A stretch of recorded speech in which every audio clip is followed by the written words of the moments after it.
Good morning everyone, সবাই কেমন আছো? আশা করি সবাই খুব ভালো আছো। Welcome to my channel wow Pinky. আর আজকে হলো মঙ্গলবার। নেহা জাস্ট স্কুলের দিকে রওনা দিল, আমি ওকে একটু আগাতে এসেছিলাম। আর এখন আমি ঘরে যাচ্ছি।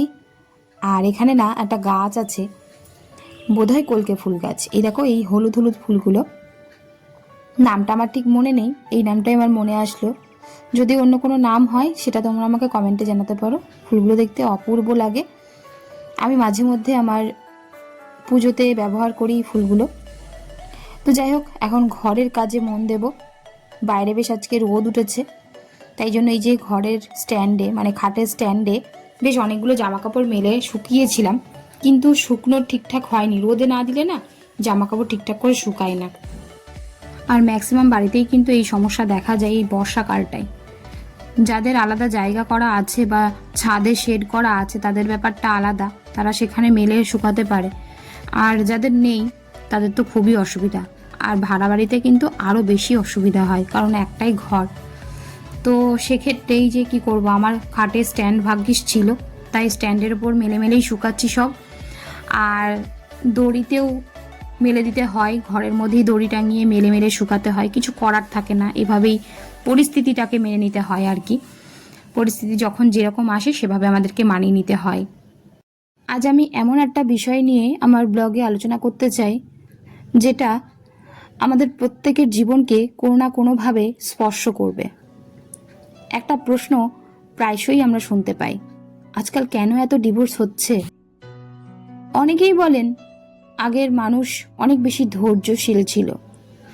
আবার কেউ বলেন এখনকার মানুষ সম্পর্ককে গুরুত্ব দেয় না। কিন্তু সত্যি কি বিষয়টা এতটাই সহজ? না। একটি সম্পর্ক ভাঙে না একদিনে। দিনের পর দিন জমে থাকা না বলা কথা, ভুল বোঝাবুঝি, মানসিক দূরত্ব, অসম্মান আর একে অপরকে বোঝার চেষ্টা কমে যাওয়া, এইসব ধীরে ধীরে সম্পর্ককে অনেক বেশি দুর্বল করে দেয়। আজকের ব্যস্ত জীবনে আমরা সবাই কাজ নিয়ে, ফোন নিয়ে, সোশ্যাল মিডিয়া নিয়ে ব্যস্ত থাকি, কিন্তু যে মানুষটি আমাদের সবচেয়ে কাছের, তার সঙ্গে মন খুলে কথা বলার সময় অনেক সময় আর আমাদের থাকে না। এর সঙ্গে আছে অর্থনৈতিক চাপ, ভবিষ্যতের অনিশ্চয়তা, পারিবারিক দায়িত্ব এবং মানসিক চাপ। এগুলো সম্পর্কের উপর প্রভাব ফেলে।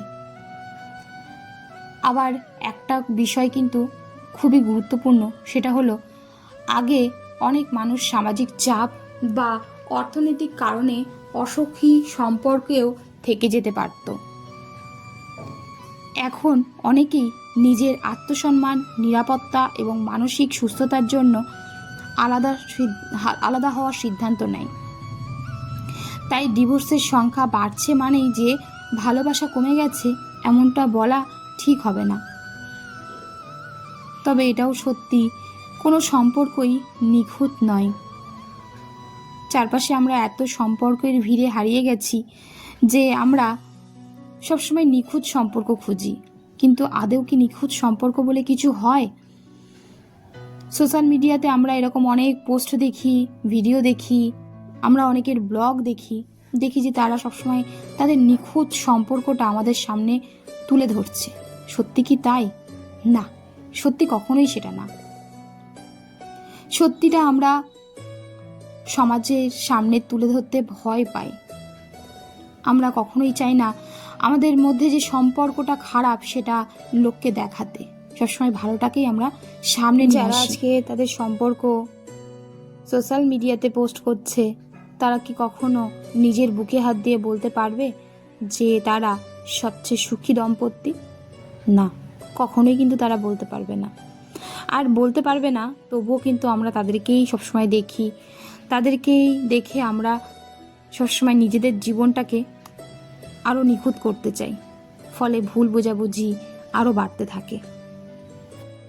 দুজন মানুষের মত আলাদা হবে, মতভেদ হবে, রাগ হবে, অভিমানও হবে, কিন্তু যদি দুজনেই একে অপরকে সম্মান করেন, কথা বলেন, ভুল হলেও ক্ষমা চাইতে পারেন এবং সম্পর্কটাকে বাঁচানোর চেষ্টা করেন, তাহলে অনেক সমস্যারই সমাধান সম্ভব।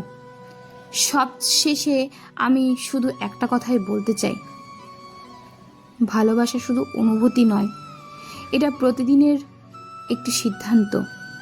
প্রতিদিন একটু সম্মান, একটু সময়, একটু বোঝাপড়া, এই ছোট্ট ছোট্ট বিষয়গুলোই একটি সম্পর্ককে অনেক বছর ধরে সুন্দর রাখতে পারে।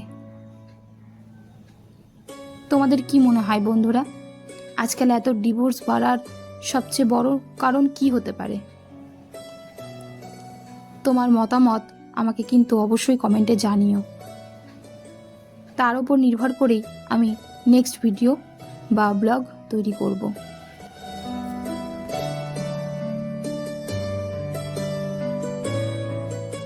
তো বন্ধুরা, আমি এখন সকালের ব্রেকফাস্ট করব। ডালিয়াটা খাবো, ডালিয়াটা গরম করতে বসিয়েছি। আর এদিকে আমি একটু অ্যাফ্রেশ করে নিয়ে এসেছি। তার সঙ্গে সকালবেলা আজকে নেহাগের টিফিনে, মানে ওর স্কুল টিফিনে আর কি, সুজির নোনতা সুজি করেছিলাম আর কি, সেই নোনতা সুজি আর একটু পাঁপড় ভাজা খাচ্ছি। আর সঙ্গে এই যে একটু অ্যাফ্রেশ করে নিয়েছি। এই কাপটা না বহুদিনের পুরনো, দেখো কেমন রঙগুলো চটে গেছে। আমার নেহার ছোটোবেলার ছবি এগুলো।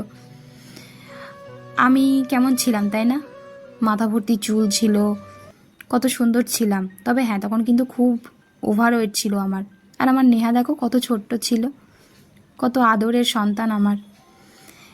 হ্যাঁ, এখন আমি আরও ভালো আছি বন্ধুরা।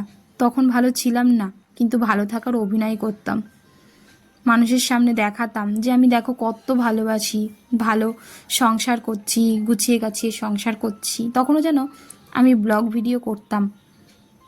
সেই চ্যানেলগুলো যদি থাকতো না, তাহলে তোমরা আমার লাইফের ট্রান্সফরমেশনটা বা আজকে কেন আমি এই জায়গায় দাঁড়িয়ে আছি সেটা হয়তো খুব ভালোভাবে নিখুঁতভাবে বুঝতে পারতে।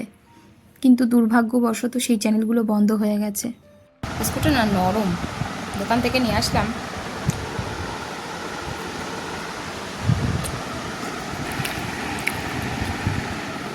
গাঢ় করে দুধ দিয়ে চা করলাম।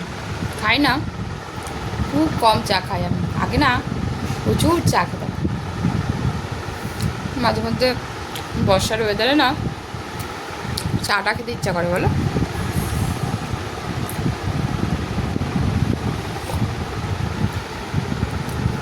চলো একটু চা খেয়ে নিই। চা খেয়ে তারপরে রান্না করতে যাব। জামা কাপড় মেলে এসেছি, কিন্তু এই প্যান্টটা যে এখানে রয়েছে আমার এখন ছোটো পড়বে, এটাকে বাইরে মেলতে যেতে হবে।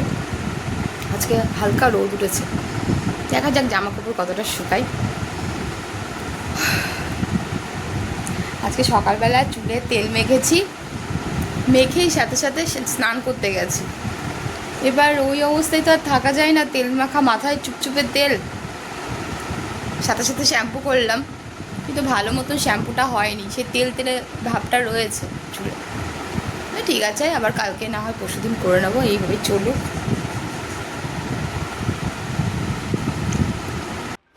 এই দেখো বন্ধুরা, আমার রান্নাবান্না সব কমপ্লিট হয়ে গেছে। এখানে থালা নিয়ে চলে এসেছি খাবো বলে, দুপুরের লাঞ্চ। এখানে ভাত আছে, এখানে তরকার ডাল করেছি, আর এখানে হলো ছোট সোয়াবিনের তরকারি, একদম ছোট্ট ছোট্ট সোয়াবিন দিয়ে তরকারি করেছি। তো এখন বেলা প্রায় অনেকটাই হয়ে গেছে। কটা বাজে? এখন বাজে 2টো বাজতে 15 মিনিট বাকি। তো এখন বেলা অনেকটাই হয়ে গেছে, এখন 1:45 বাজে। যেখানে আমি খাই 1টা থেকে 1:30টার মধ্যে, সেখানে 15 মিনিট লেট হয়ে গেল। একজনের সঙ্গে ফোনে কথা বলছিলাম, তো কথা বলতে বলতে দেরি হয়ে গেছে। কথা বলতে বলতে তো খাওয়া যায় না, না কেমন লাগে। তো অন্ধকার লাগছে আমাকে এখন। বাইরে দেখেছো কেমন রোদ উঠেছে আজকে। আজকে আমাকে একা একাই খেতে হবে। কেন? কারণ আজকে নেহা বাড়িতে নেই, নেহা গেছে স্কুলে, তো তার জন্য আমাকে একা একাই আজকে খেতে হবে। খাই একা একা, আর কী করা যাবে। প্রতিদিন তো আর সেই সৌভাগ্য হয় না যে মেয়েকে নিয়ে খাবো, যেটা গতকাল হয়েছিল।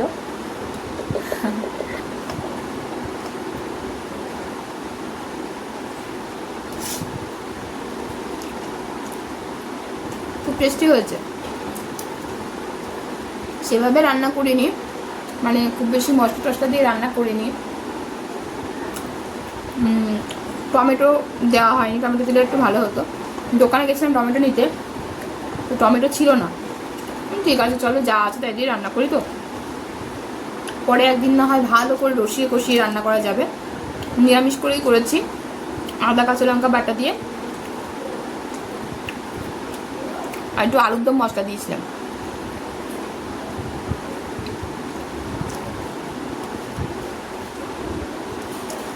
তোমাদের সঙ্গে রান্না শেয়ার করতে পারিনি, কারণ ওই যে বললাম ফোনে কথা বলছিলাম, ফোনে কথা বলতে বলতে রান্না করে নিয়ে যাচ্ছে। তোমাদের একটা সাবস্ক্রাইব আমাকে কিন্তু আরও এক ধাপ এগিয়ে নিয়ে যেতে পারে, তাই তোমাদের কাছে অনুরোধ করব আমার চ্যানেলটার গ্রোথের জন্য একটা সাবস্ক্রাইব করে দিও, লাইক ও শেয়ার করো। আর এই যে চপ চানাচুর মুড়ি এই খাচ্ছি সন্ধ্যাবেলার টিফিনে। আজ এই পর্যন্ত, টাটা।